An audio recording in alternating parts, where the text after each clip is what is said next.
Most people will tell you that spring is the most reassuring of seasons. There is something about the renewal of the natural world, the return of the sun, of the songbirds, of God's green garden, that puts a spring into many lives. Not Dave's life, however. Spring always settles uncomfortably around Dave. It comes with the echoes of school exams, endless rain, and unexpected snowstorms. Even now it comes uncomfortably. Another spring, another year older. Again this year, as the days lengthened, Dave began to feel listless. All Dave saw in the light of spring were new wrinkles. The wrinkles made him worry. The worry made his stomach ache. He lost his appetite. He felt faint.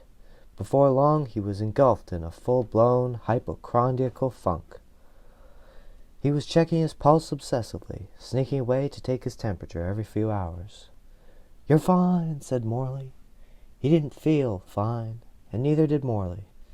An unexpected flurry of budget problems at work meant she was unexpectedly busy. She was so busy, in fact, that this spring Morley had no time for her garden, no time for her family, and no time for herself. The only time she saw her neighbors was as she flew past them in her car. As May rolled into June, Morley was feeling a loss of connection with everything that mattered to her. It was Sam who stirred the wind that filled his parents' sails and pushed them out of the torpor of this heavy spring. But the wind that he stirred, the wind that would rescue his mother and father, almost shipwrecked him. Like all storms, no one noticed its first stirrings. It began one morning at breakfast. Sam came downstairs and found his father backing out the door with Arthur, the dog, in his arms. Arthur was looking limp and pretty much dead. "What's the matter with Arthur?" said Sam. Sam was standing on the bottom stair, dead still himself, except for his heart. His heart was pounding. Morley was moving through the kitchen, grabbing her stuff. Her purse, her briefcase, her keys. Where were her keys? She had them just a moment ago. "Dave, where are my keys?" Dave, turning to answer, whacked Arthur's head against the door frame. "The keys are in your hand," he said. Morley looked down at her keys and screwed her eyes shut.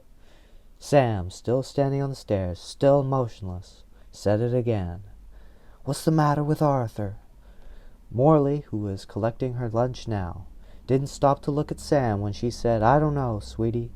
I'm taking him to the vet." It was one of those moments that begged for a time-out. One of those moments where Morley should have stopped, a moment where she should have taken some time with her son. She knew this even as she was trying to stuff her lunch into a briefcase.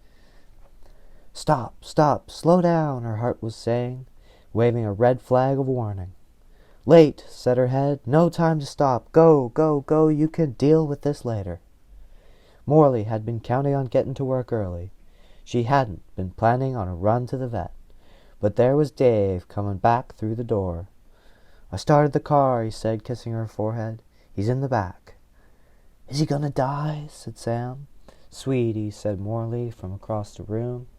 "He's getting old. He's gonna die someday." That was when it began. That was when the wind began to feather the water of Sam's life.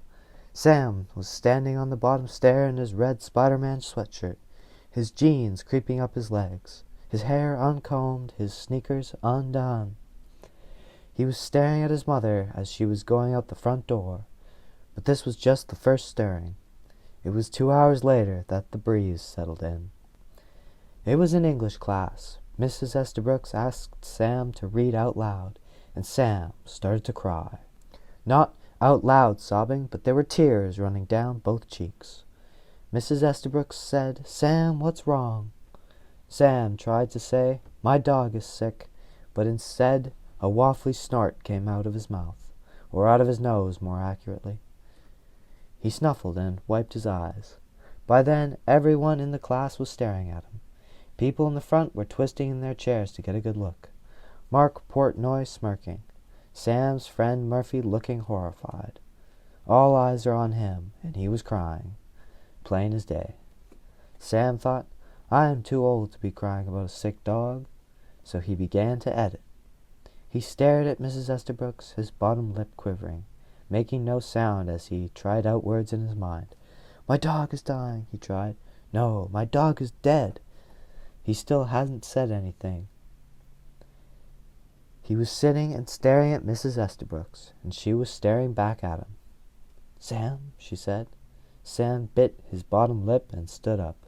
That was the beginning. Everyone stared at Sam as he looked down at his shoes and said, "My dad is dying." Word spread like wildfire. By the middle of the afternoon, everyone had heard. The wind hit Morley almost as soon as she got home. She hadn't been in the house for more than 10 minutes when the doorbell rang. Morley was surprised to see Mary Turlington standing on the stoop. Before either of them said anything, Mary burst into tears. "Mary, what is it?" asked Morley as she led her into the kitchen and sat her down. Mary was wiping her eyes, thinking, "Damn, get a grip," she thought. "This isn't the time to come apart."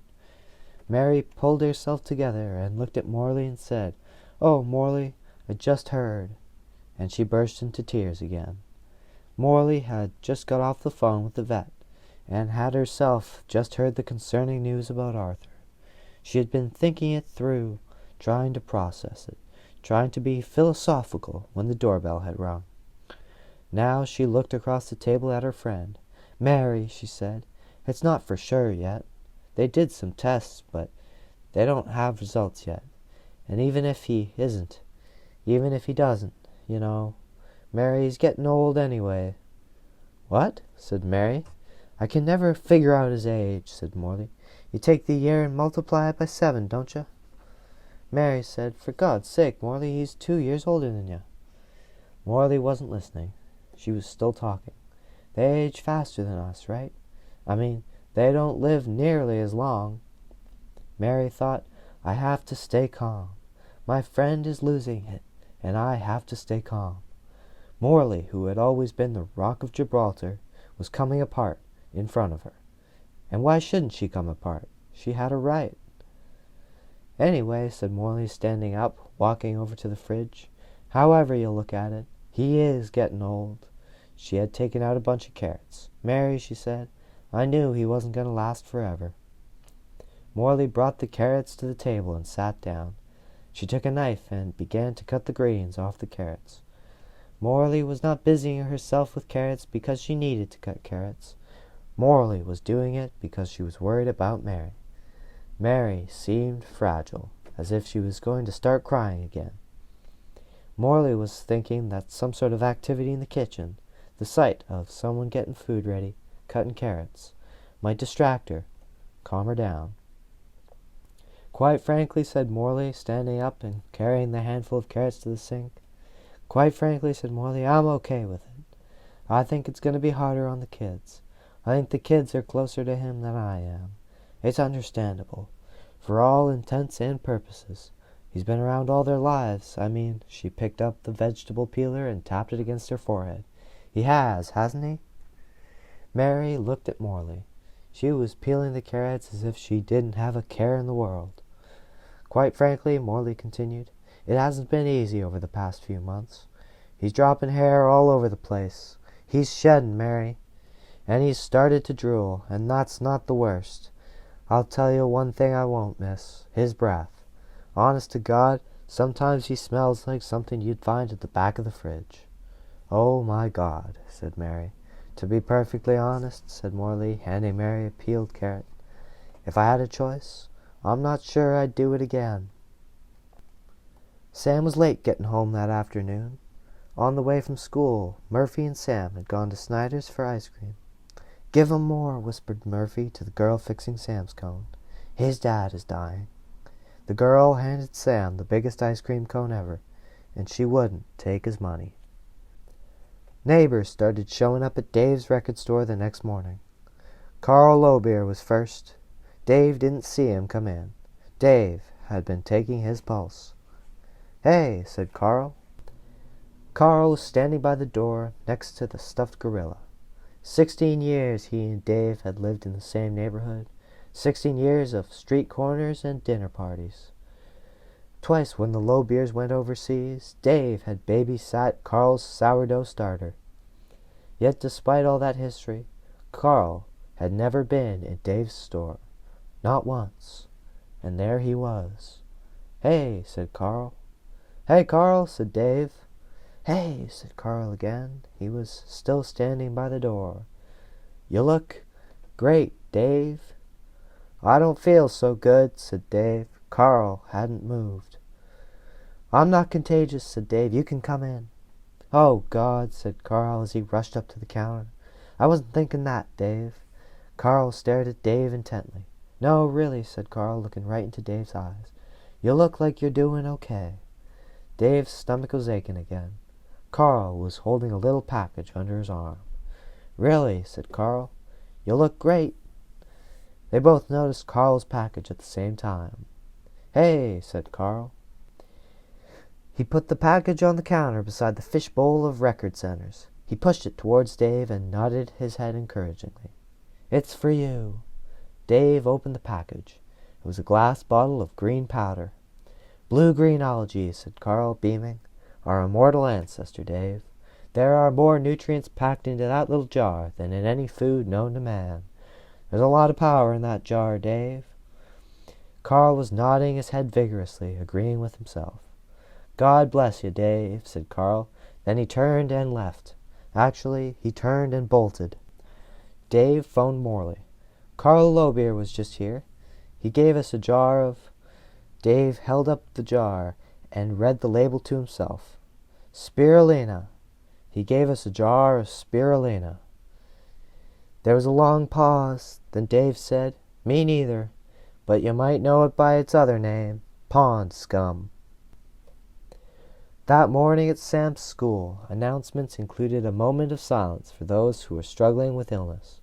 Sam, his head bowed and his eyes closed, could feel the weight of his classmates' stares. Everyone knew the morning thought was for him. On Sam's way out of the classroom at lunch, Mrs. Estabrooks touched his head affectionately, a sort of pat. Sam saw Mark Portnoy watching. He pulled away and ran his hand through his hair, mussing it, rubbing off the teacher germs. On his way home, Sam went to Snyder's again. He waited for the same girl. Then he stood in front of her, trying to look sad, his head hanging. "I don't know what I want," he said glumly. "Nothing really appeals to me any more." He walked out of Snyder's with a bigger cone than the day before. He almost walked right into Doreen Lamb Stillwell. Doreen, a notorious gossip, had made it her business to be there to bump into Sam. It had taken Doreen only a day to work out that Sam was going to be a more reliable source of information than his mother, who, Doreen was happy to tell anyone who asked, seemed a bit cavalier about the whole thing. "If he bites the biscuit," Morley had said to Doreen that morning, "I think I'll just get a new one. And the sooner the better. It'll help the kids cope with the loss." It was just after breakfast. Doreen had come over with a frozen vegetable lasagna. Morley was tidying up the kitchen, putting plates in the dishwasher. "But this time," she said, juggling a stack of dirty plates, "I'm going to get a younger one. They're easier to train when they're younger." Morley bent over and put a pot in the dishwasher. Then she stood up and looked out the backyard window. "And," she said, "I'm not going to make the same mistakes I made this time. The new one is not sleeping in the bedroom. I can't stand the snoring." The phone rang. "Excuse me," said Morley. "One thing for sure," said Morley, coming back to the table a few seconds later. "I'm going to make sure the new one is fixed." "Sam," said Doreen Lamb Stillwell in front of Snyder's. "Sam, I'm going to ask you some difficult questions. I need to know these things so I'll know how I can help." Sam nodded earnestly while he ate his ice cream. "Sam," said Doreen, "are there headaches?" "Yes," nodded Sam, licking his cone. "Nausea?" "Yes," he nodded again. "Vomiting?" Sam, who hadn't spoken a word, continued to nod while he chased ice cream drips with his tongue. "Is there incontinence?" Sam didn't know what incontinence was. He took a break from the ice cream. "Yes, exactly," said Sam. "It's the painful kind," he added. Sam couldn't help himself. Once he started, he couldn't stop. "And you never know when it's going to come. Sometimes in the car, sometimes at supper." "Oh, my God," said Doreen. The vet called that night. She wanted to keep Arthur over the weekend. She had tried a few things and wanted to see how he made out.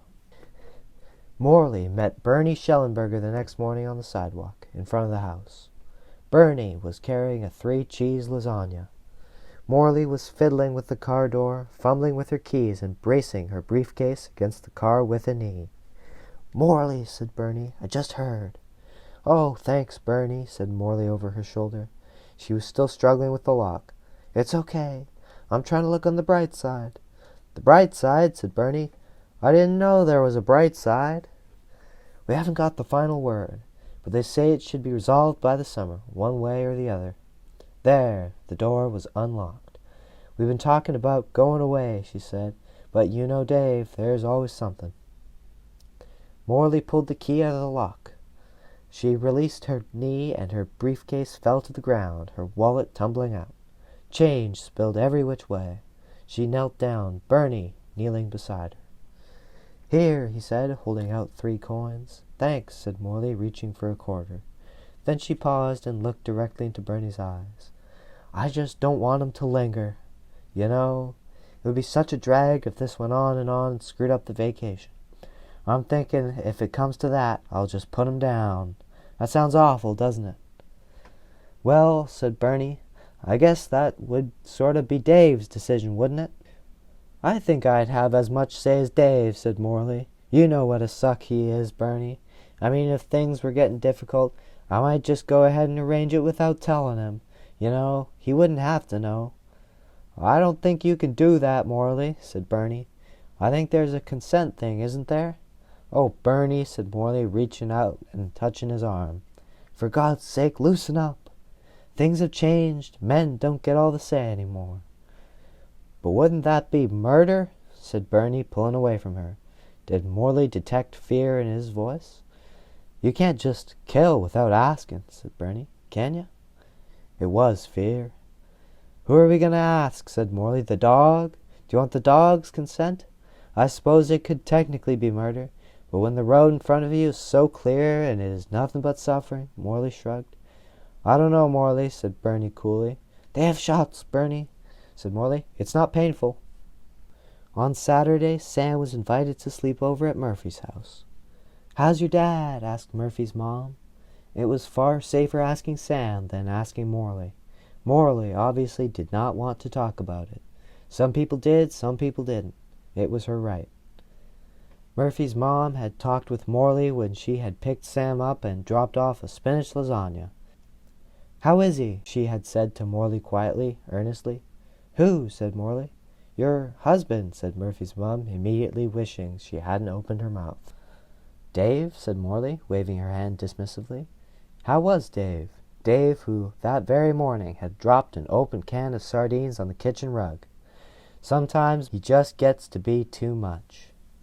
Murphy's mom wasn't going to ask Morley again, but Sam didn't seem to mind. Sam seemed unusually comfortable with it. That's because ever since word had gotten out that Dave was sick, Sam had been living the life of Riley. Free ice cream, sleepovers. On Sunday, the Turlingtons were taking him to a baseball game. There had been a few moments of awkwardness, like the morning thought at school, but all in all, Sam wasn't suffering. Sam's suffering started on Monday. It began innocuously enough, on the front steps of the school. Geordie, a boy in grade 2, was waiting there for Sam.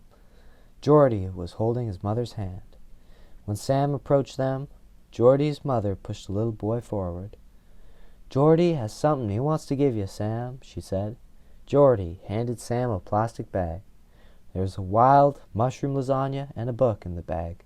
The book was called Comfort in the Arms of the Angels. Sam looked at the book and then at Geordie's mother.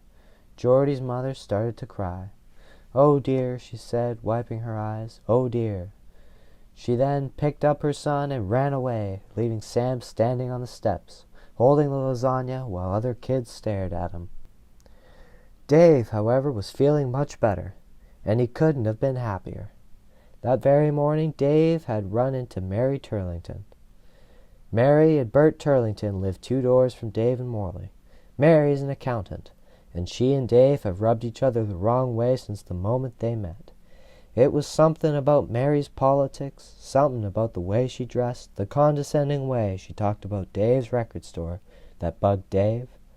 And it was the way that Dave seemed to glide through life without trying, that he didn't dress like a grown-up, that he made his living playing records for heaven's sake. That was it. He played, he didn't work. That's what irked Mary. "Dave," said Mary when they bumped into each other that Monday, "you look great." "Really?" said Dave. "Great," said Mary. "Fabulous." It had been happening all weekend. Everyone he met had something nice to say. At first he had thought that it was no more than that. They were just being nice. But Mary Turlington was never nice to him. He must be looking good. There was something to Carl Lowbeer's herbal tonic after all. At lunch, Dave doubled his dose. When he walked back to work, there was a spring in his step. All afternoon he kept slipping in and out of the washroom, staring at his reflection in the mirror. While Dave preoccupied himself with the mirror, Morley was on the phone dealing with George Daugherty. George, who lives in the neighborhood, works for the telephone company, but George's brother-in-law runs a funeral parlor somewhere out of town. George's brother-in-law said the best thing George could do for Morley and Dave was to help them make arrangements in advance. "People don't like talking about it," said George's brother-in-law, "but it's easier to face it sooner than later. They'll try to duck it. Don't let them." George, who was so shy he had a hard time ordering in a restaurant, was vibrating with anxiety when he finally picked up the phone. He was so overwrought that it took him 10 awkward minutes to get to the point. "Oh," said Morley when she finally figured it out, "that's very sweet, George. That's very thoughtful. But a funeral just wouldn't be our style. I know some people do that sort of thing, but quite frankly, I don't want to spend any more money on them." "Perhaps," said George, screwing up all his courage, following his instructions, "you might consider cremation." "What?" said Morley, "and put him in an urn? George, it would just be one more damn thing to dust. We love him and everything, but when the time comes, we were thinking we'd just put him in the backyard. It'll be good for the roses." Morley put the phone down and smiled, thinking about how kind people could be. She sat at her desk, fiddling with a paperclip. All these neighbors concerned about a dog, about her family's problems. Just that morning, Mary Turlington had brought over a sausage and onion lasagna. Morley was feeling reconnected, certainly feeling a lot better than George Daugherty, who had to report to his brother-in-law. "That's ridiculous," said the brother-in-law. "Go see the husband." George reluctantly set off to see Dave. He was carrying a seafood lasagna. He stopped along the way for a drink to fortify his courage. "He says he doesn't need that sort of thing," he reported 2 hours later. "Denial," said the brother-in-law. "Next stage is anger." "He did get a little prickly," said George. "He asked me if I was on commission." "Good," said the brother-in-law. "Acceptance is just a few stages away. Go back." George wasn't cut out for this sort of thing. He went back to Dave's shop, but not with his heart and soul. He gave up almost as soon as he had begun his third pitch. "I have to go," he said. "By the way, Dave, you're looking great." "I know," said Dave. That was the day that Stephanie phoned from college and said, "Mom, the sweetest thing happened. I just got a card from the Lowbeers. It said, 'Thinking of you in these difficult times.'" Stephanie was in the middle of exams. It was also the worst day in Sam's life. Mrs. Estabrooks kept smiling at him. It was so obvious that everybody could see it. Kids were starting to lose patience. Even Murphy rolled his eyes. Sam was starting to feel guilty, his guilt heightened by his anxiety about Arthur. "Sam," she said, "they want to see you in the office." When he got to the office, Sam had to sit on the bench in the hall for 15 minutes, in plain view. Everyone who walked by stared at him as if he were in trouble. He thought, it can't get worse than this. And then it did. A lady called Mrs. Gillespie took him from the bench and led him to the counseling room. Mrs. Gillespie was a counselor. "I want you to tell me about your father," she said kindly. Sam started to cry. He couldn't take it any longer. "Not my father," he said. My dog." "Your what?" said Mrs. Gillespie. "My dad isn't dying," said Sam. "My dog is." "He's in bad shape," said Mrs. Gillespie to Mrs. Estabrooks 45 minutes later. "He's in denial. He won't even admit his father is sick. He says it's the dog. What are you going to do?" "I'll see him tomorrow. In the meantime, pay as much attention to him as you can." At the end of the day, Mrs. Estabrooks made a point of giving Sam another pat on the back. Mark Portnoy was watching again. Sam couldn't stand it any more. He had to set the record straight. He went home planning to tell his mom. When he got there, his dad was already home. Dave was in the backyard with Morley. The barbecue was going, and the Turlingtons were leaning on the picnic table, chatting with his parents. Sam looked at his mom. She was laughing about something. He hadn't seen her so relaxed in months. His father was putting burgers on the barbecue. Mary Turlington had got up to help, and Arthur was there. Arthur was home. He was bounding towards Sam, wagging his tail frenetically, his tongue lolling out of his mouth. Sam started to cry. "Is he okay?" said Sam. "He's pretty okay for a 14-year-old dog," said Morley. "Can I take him for a walk?" asked Sam. This wasn't the place where he had to set things right. Everything was already right here. He had to set things right at school. He did that first thing the next morning. "My dog is going to be all right," he said to Mrs. Estabrooks as soon as he saw her. "Your dog or your dad?" "Yeah," said Sam. "He isn't going to die after all. He's all better now. It wasn't so bad as we thought. They gave him pills." "Really?" said Mrs. Estabrooks. "Yeah," said Sam absently as he settled into his desk. "He just had worms." Word spread through the neighborhood like wildfire.